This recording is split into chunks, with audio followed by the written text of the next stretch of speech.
Hello mga higala, for today's video magluluto ako ngayon ng bagoong na dilis. Pwede itong appetizer, sausawan, and pwede na ring ulam sa ating maliit na kawang. Maglagay din tayo ng oil and then igisa ang garlic, ginger.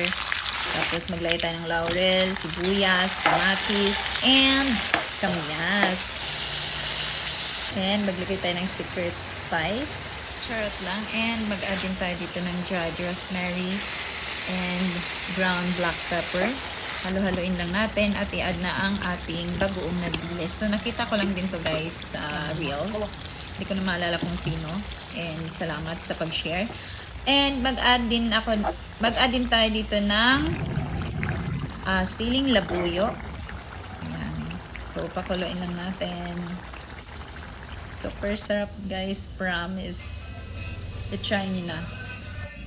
Thank you for watching. Don't forget to hit the like and ingat. See you on the next one.